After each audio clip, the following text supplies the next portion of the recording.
श्री गणेशाय नमः। जय श्री कृष्णा, राधे राधे। नमस्कार प्रिय भक्तजनों, स्वागत है आप सभी का आपके अपने चैनल खुशी ज्ञान सागर में। प्रिय श्रोतागण, आज सावन मास शुक्ल पक्ष की चतुर्थी तिथि है और आज विनायक चतुर्थी का व्रत है।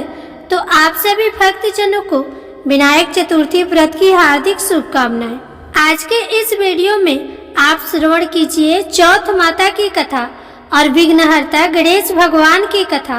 तो आइए कथा को शुरू करते हैं। कथा को पूरी श्रद्धा और प्रसन्नचित्त मन से पूरा अवश्य सुनिएगा। पौराणिक कथा के अनुसार किसी गांव में एक सेठ सेठानी रहते थे। उनके एक बेटा और एक बहू भी थे। उनके बहू का नियम था, सबको भोजन कराने के बाद स्वयं भोजन करती थी। उनके एक पड़ोसन जो रोज उनके घर आती और रोज ही ये पूछती कि आज तुम्हारे घर क्या बना है, और बहू भी रोज यही कहती कि ठंडो बासी भोजन। एक दिन बहू ने बहुत सारे पकवान बनाए थे। सब लोग खाना खाने बैठे तो उसके पति ने विचार किया कि देखते हैं पड़ोसन आती है और पूछती है कि तुम्हारे घर क्या बना है, तो यह क्या जवाब देती है। घर के सभी लोगों ने एक साथ बैठकर भोजन कर लिया।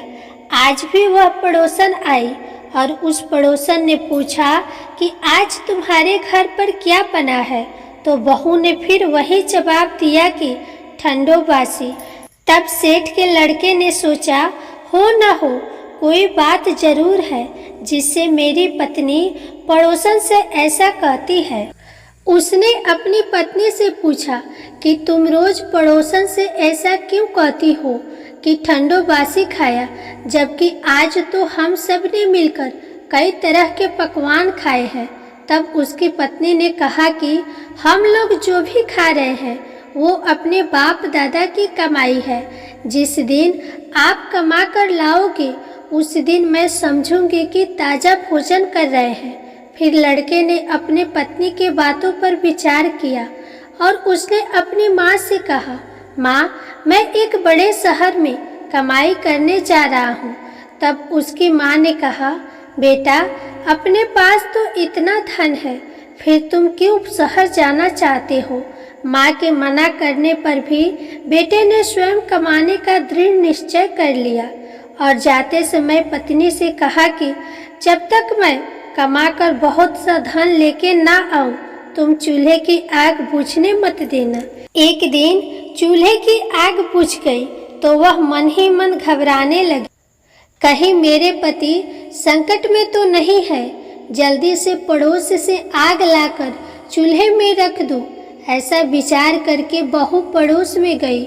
वहां पड़ोसन चौथ माता का व्रत पूजन कर रही थी। पड़ोसन ने कहा, थोड़ी देर में आकर आग ले जाना। तब बहू ने पड़ोसन से पूछा कि आप क्या कर रही हो। तब पड़ोसन ने कहा, मैं चौथ माता का व्रत कर रही हूँ। बहू ने कहा, आप ये व्रत क्यों करती है, इसे क्या फल मिलता है। तब पड़ोसन बहू को बताया, चौथ माता के इस व्रत को करने से अन्य लक्ष्मी मिलती है और अपनी सभी मनोकामनाएं पूरी हो जाती है। पड़ोसन की ये बात सुनकर बहू का भी मन हुआ कि वह भी चौथ माता का व्रत करे। अब बहू भी चौथ माता की व्रत करने लगी। दीवार पर चौथ माता बनाई और चौथ माता के व्रत के दिन गुड़ का चूरमा बनाकर रात को चंद्रमा को अर्घ्य देकर भोजन करने लगी। ऐसा करते करते बहुत दिन हो गए।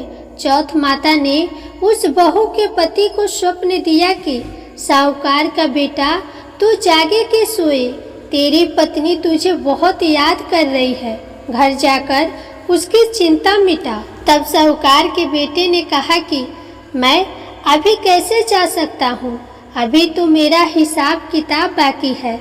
एक बार हिसाब किताब चुकता हो जाए तो मैं जाऊँगा। तब माता ने कहा, तू दुकान खोलकर बैठ जा, तेरा हिसाब किताब चुकता हो जाएगा। अब चौथ माता ने जैसा कहा था वैसा ही हुआ। उसने जाने की तैयारी की और गाड़ी भर के धन दौलत लेकर चल दिया। रास्ते में एक बड़ा सा काला नाग फन फैलाए बैठा था और साहूकार के लड़के से कहने लगा, आज तो मैं तुझे डसूंगा, छोड़ूंगा नहीं, आज तेरी आयु पूरी हो गई है। तब सेठ के लड़के ने कहा, आज चौथ माता ने मुझे सपना दिया है तो मैं अपनी पत्नी से मिलने जा रहा हूँ। वहाँ मेरी पत्नी बहुत चिंता कर रही है, मैं उससे मिलकर जरूर आऊँगा, तब तुम मुझे डस लेना। तब नाग ने कहा, तुम शपथ पूर्वक कह के जाओ तो मैं तुम्हें जाने दूंगा, परंतु तुम नहीं आए तो मैं तुम्हारे घर आके तुम्हें डस लूँ। इस प्रकार सांप को वचन देकर वह अपने घर आ गया। वहाँ सभी ने हंसी खुशी उसका स्वागत किया और सब लोग भोजन करने बैठ गए। साहूकार का लड़का बहुत उदास था तो उसकी पत्नी ने पूछा, क्या हुआ, तुम इतना उदास क्यों हो? तब पति ने काले नाग वाली सारी बात अपनी पत्नी को बता दी और मैं नहीं गया तो वह मेरे घर आकर डस लेगा। लड़के की पत्नी बहुत चतुर थी, उसने कहा कि आप घबराओ नहीं, लेट जाओ, मैं एक उपाय करती हूँ। पत्नी ने कमरे की 7 सीढ़ियाँ धोई, पहली पर रेत, दूसरी पर इत्र, तीसरी पर गुलाल, चौथी पर कंकु केसर, 5वीं पर लड्डू पेड़ा, 6ठी पर गादी गलेजा और 7वीं पर दूध का कटोरा रख दिए।